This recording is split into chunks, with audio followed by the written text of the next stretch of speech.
Welcome to the Lifestyle PT Wellness Spotlight. Our goal is to connect you with local businesses and to assist you in living your best life. Now introducing your host, Dr. Karen Schuler.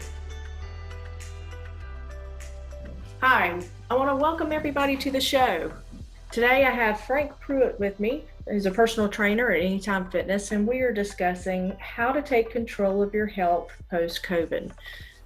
Frank, we're happy to have you here today. Welcome to the show. Thank you so much for having me. It's an absolute pleasure. Thank you again.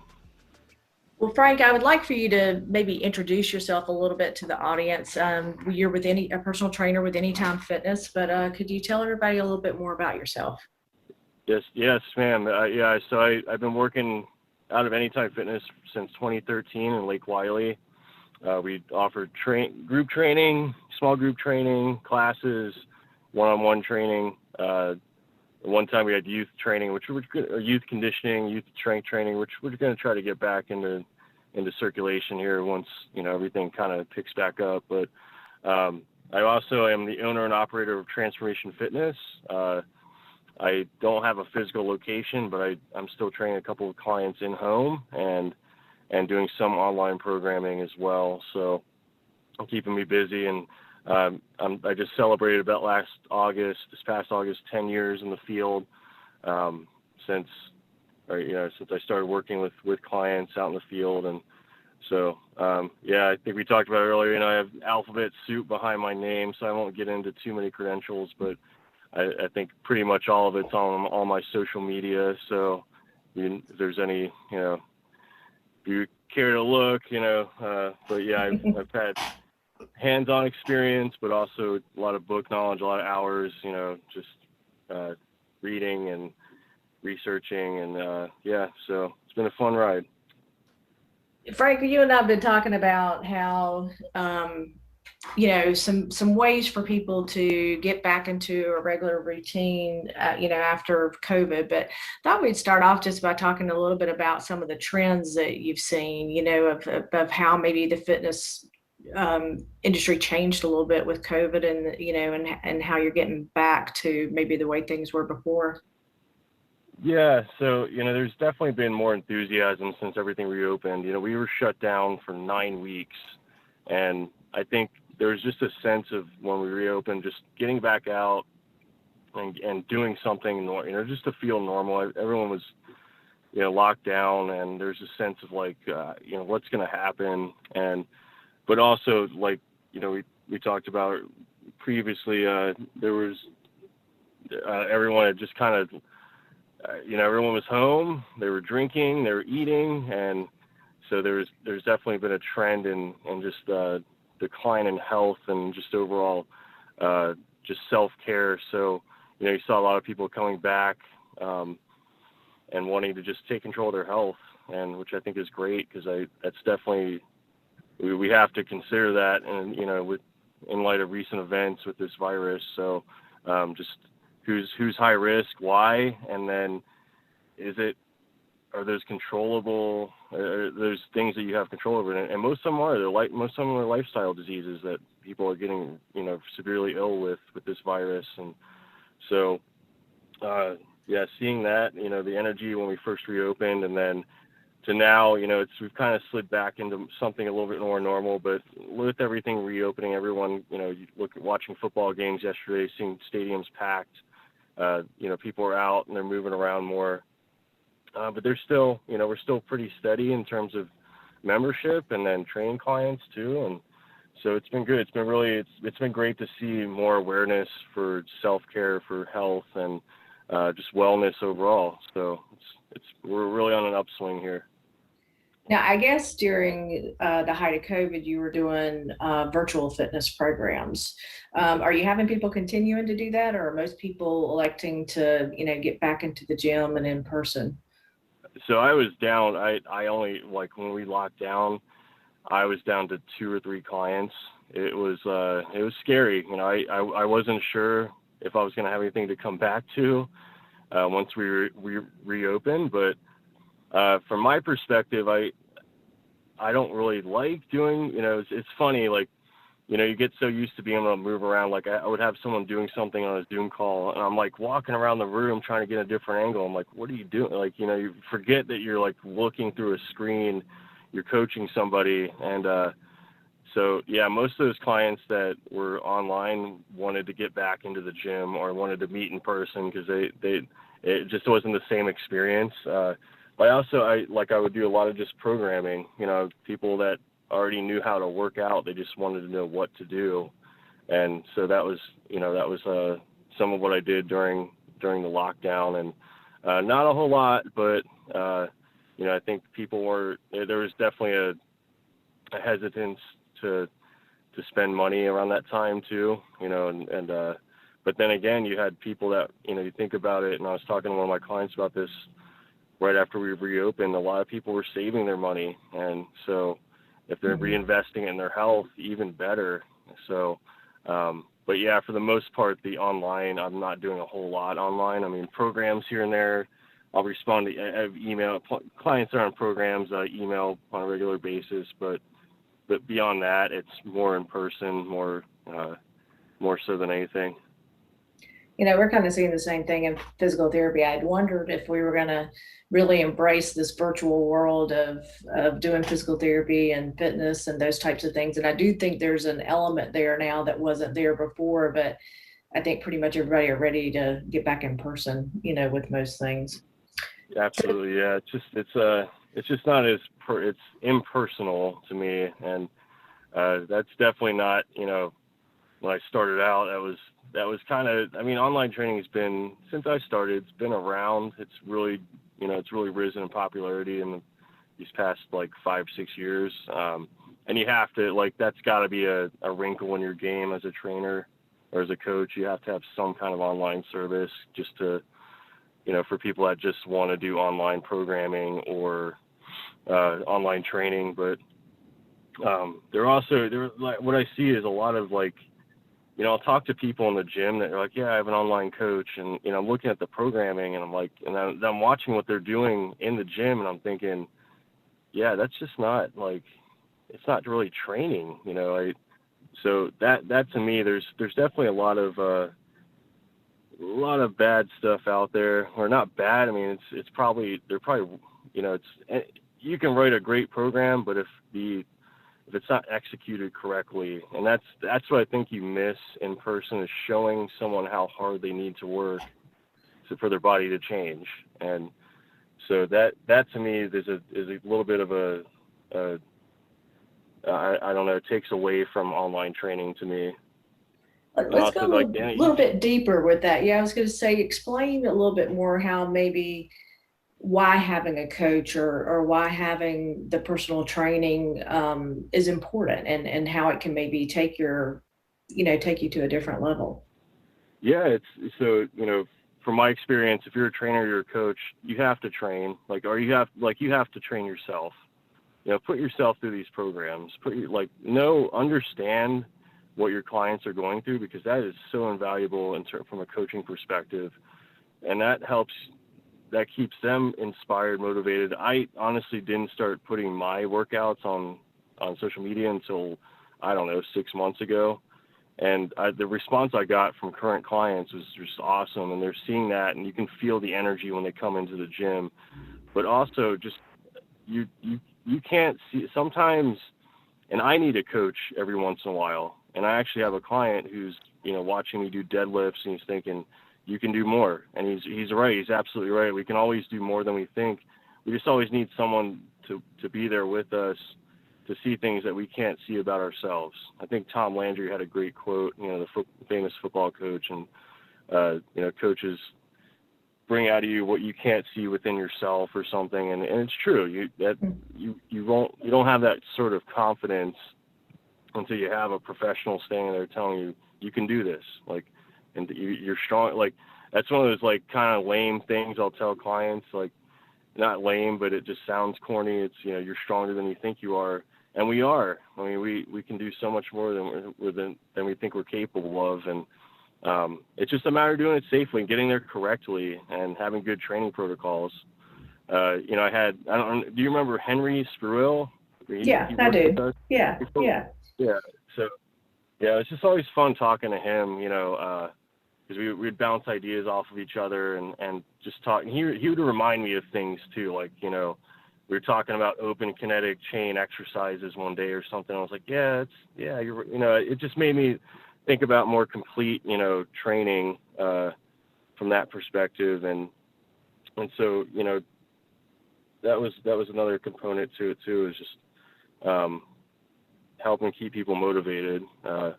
Just always brainstorming and then communicating to them like what you're doing, why you're doing it, and what it's going to lead to.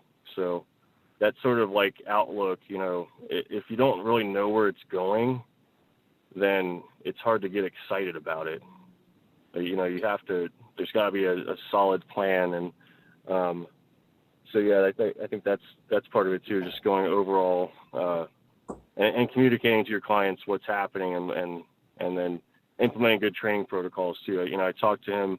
He'd asked me about a patient who had, she had worked with me here, and he was like, "How did you fix her shoulder?" And I was like, "Just good training protocols. A lot of pulling exercises, a lot of, and those are the kinds of things like, your client, you try to educate your clients on too, is just how to create more complete workouts on their own too. Not ignoring certain movement patterns. Like, and I'll give you another example. I had 2 clients over lockdown. They were working out on their own, and the husband was writing his own, writing programs. He would send them to me. He'd send me pictures. I'm like, yeah, that's good. And I'm like, well, where's, you're not doing any kind of pulling exercise. You're not doing a row. You're not doing a pull down. And of course, you have limited equipment, and we don't have bands. It's kind of limited, but you could still be doing, like resistance band, tubing, rows and stuff like that. Some kind of pulling exercise just to keep the shoulders in balance. So there was that part of it too. So, you get clients that are really into it, and that's always fun. And then also, like, the best thing for me is people seeing me train my clients, like, and seeing how thorough I am, and paying attention to the small details and how they're moving. And so that's, what it does, I think, is it makes people get really competitive with themselves. And that's fun to watch too, because you've inspired somebody, and you really, that's what being a coach is all about, is inspiring. You can't really teach anyone anything. All you can do is make them think. So it's, you see them grow right in front of you, and so it's rewarding. I like that thought process to make them think. I know as a physical therapist, I always laugh and say, I teach a lot about posture. And when I have people coming in saying they're correcting their coworkers' posture and, noticing it in other people, I go, okay, my job is done, so, but you've hit on some really good points that I think might be, so when you're doing personal training with you, it's not just about coming in, doing the routine that you've laid out for them, but you may set up a routine for them to do even when they're not with you. Yeah, and here are my thoughts on homework, though. That's a good. I'm glad we brought that up. As much as I like to assign homework, it usually 2 things will happen. Or one, it won't happen at all. They won't do it. But then 2, it'll be done incorrectly. But then sometimes I'll see, I'm in the gym and I'll see my clients doing something. I'm like, oh, that's awesome. I'll see them doing like their mobility drills that we did. We've gone over, and of course you got to have some kind of repetition for them to just reinforce those habits, reinforce their knowledge of what they're doing too. And that's always fun, just seeing them do it themselves. But yeah, from the homework perspective, you'll get some people that are like, hell bent on doing it. But then for the most part with homework, I just don't see it.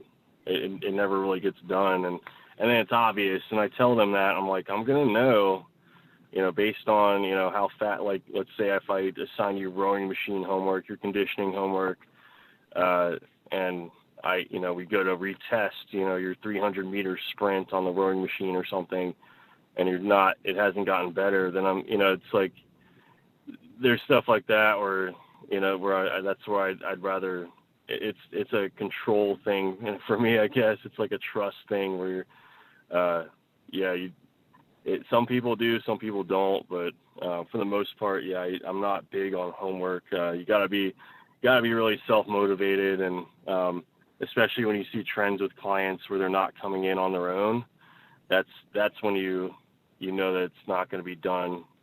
So, but that doesn't mean I'm not still going to push them and try to make them better. It's just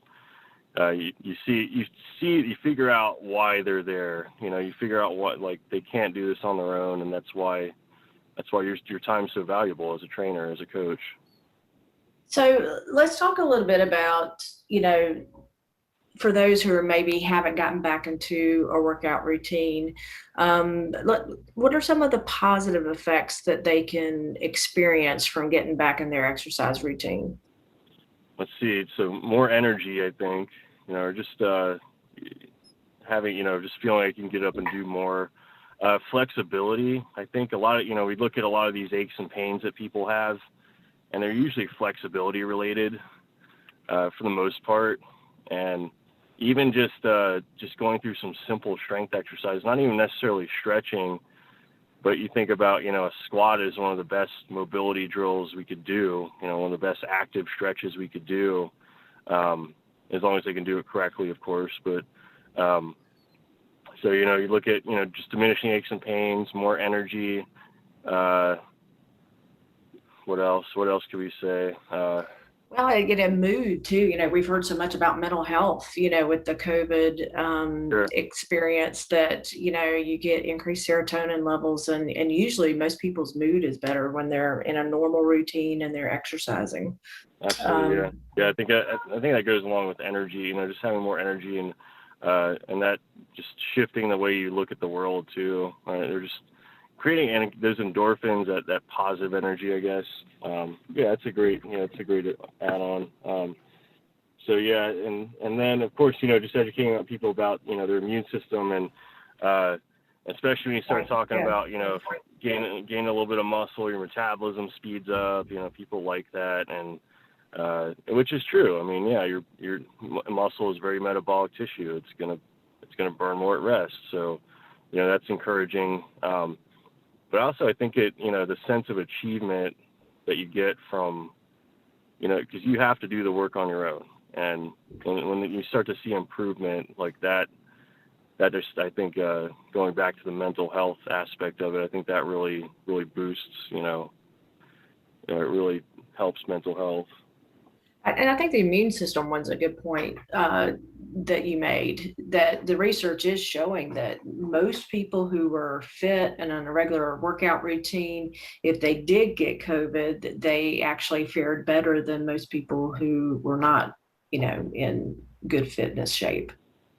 Absolutely, yeah. You think about, they're talking about, the idea of, like, diabetes or just any metabolic syndrome, like your body can't rid itself of inflammation. It's not efficient at ridding itself of inflammation. And they're saying, like, well, the COVID, they're having these just ramifications where afterwards, after the COVID's run its course, they're left with all this damaging inflammation. That's what's really, they're pointing to that as, being responsible for a lot of these deaths or just these more severe cases. And yeah, and this is all stuff, we think about, what I've been doing the past 10 years, just promoting good health. And we know that regular exercise and good nutrition can help, but not guarantee prevention of cancer, diabetes, stroke, heart disease. And, we look at this disease. I would categorize this disease as heart disease, the way it interacts with the lungs. I mean, can't really talk about the heart without talking about the lungs.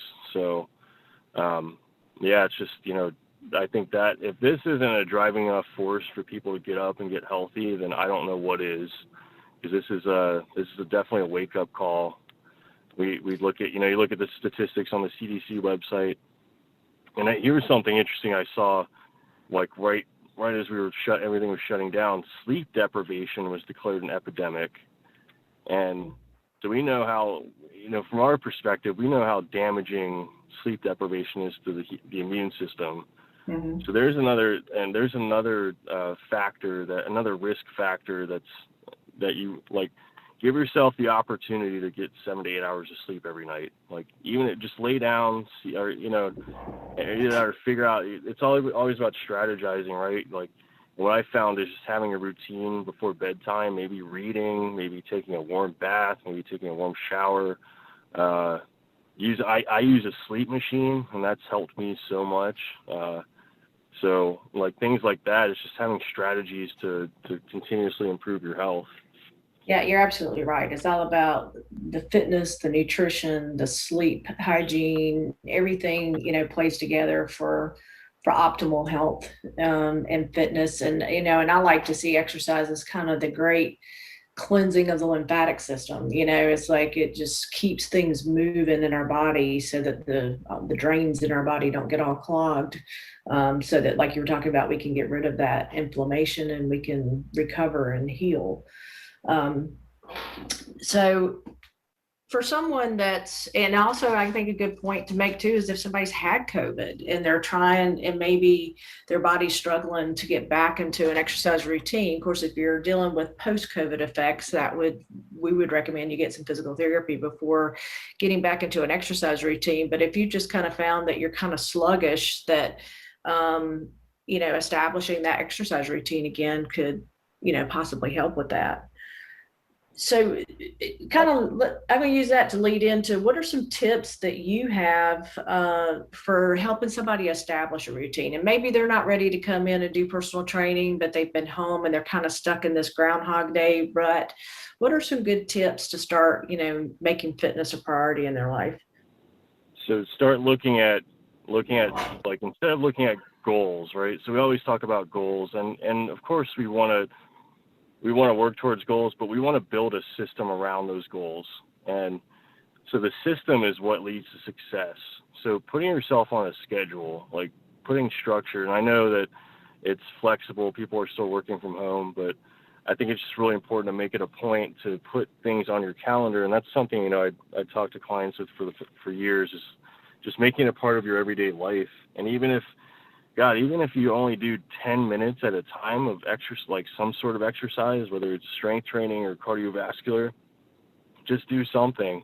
But we realize like how much time we really have. And I think that was eye-opening, is seeing like, okay, what are we prioritizing? And so I think just making exercise a priority is going to be, it's not easy, but it's a system we have to implement as individuals, because that's going to contribute to the overall health of everyone. And if you're not particularly self-motivated, find a friend who is, and then obviously we're here to help. So yeah, you always, find a support system. Even if you have a loved one that wants to do it with you, like, do it. I just can't say enough, like, motivation's a myth. It's all about action. Just take action. You might not feel like going for a walk, but you get into it, you get out there, first couple minutes, you're like, I really don't want to do this. But then your lungs kind of open up, you start breathing, and you're like, then you're in it. Like, but you had to take those first few steps. And take it from me, there are days where I don't want to work out, but I just go out there, I warm up, and I see where it goes. And sometimes those are my best workouts. So I think there's just a lot of overthinking that's going on right now, and for good reason. I'm a human being too. I overthink all the time, but I'm not gonna. You just have to understand that that's gonna take control of your health if you're not careful.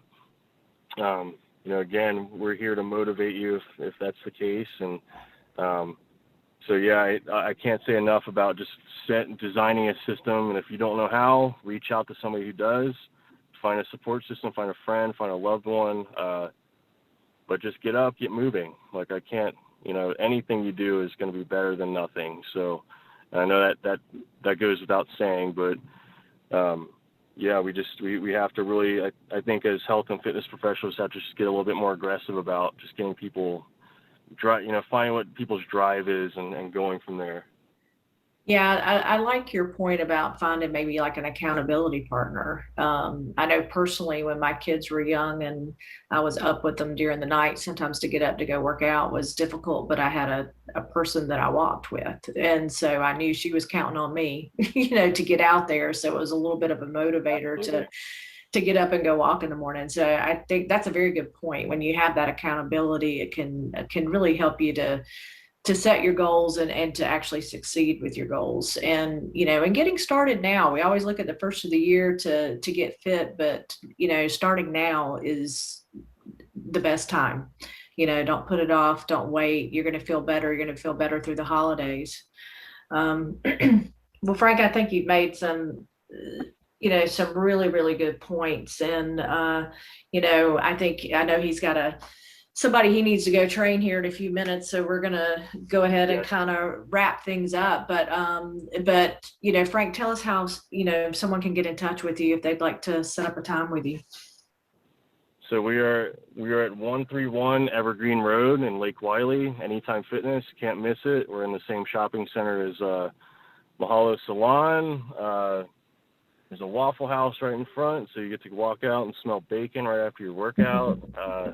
And then pizza too, because we got Domino's right next door. But yeah, so I'm by appointment. So stop by the gym. We're open from 10 a.m. to 7 p.m. Monday through Thursday, and then 10 to 5 Friday, and then 10 to 2 on Saturday. So yeah, we're open, and if you can also send inquiries online, anytimefitness.com. You can just look up our location. So not hard to find, this day and age. If you're connected like everyone is, then we're here and we're ready to help. And definitely we have a great environment, great training environment, great culture in our gym. So it's a great experience every time, and a lot of fun too. So you're going to get in great shape. You're going to have fun in the process, and we just want to keep you driven, keep you going. So.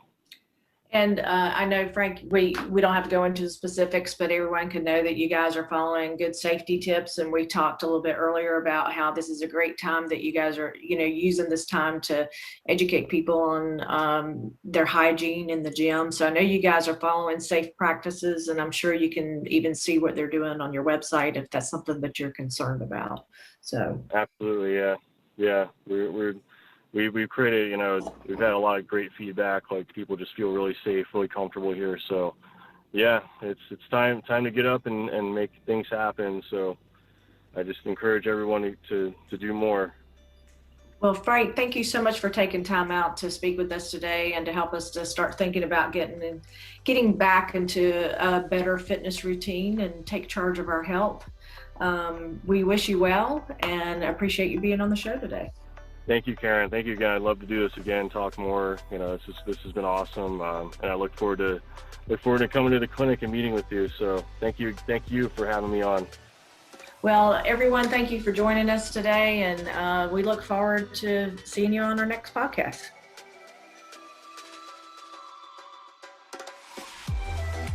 Thank you for joining us today, and we hope you enjoyed this podcast. Make sure to like us on Facebook at Lifestyle Physical Therapy LLC and on Instagram and Twitter at Lifestyle PT2. Until next time, stay connected and be well.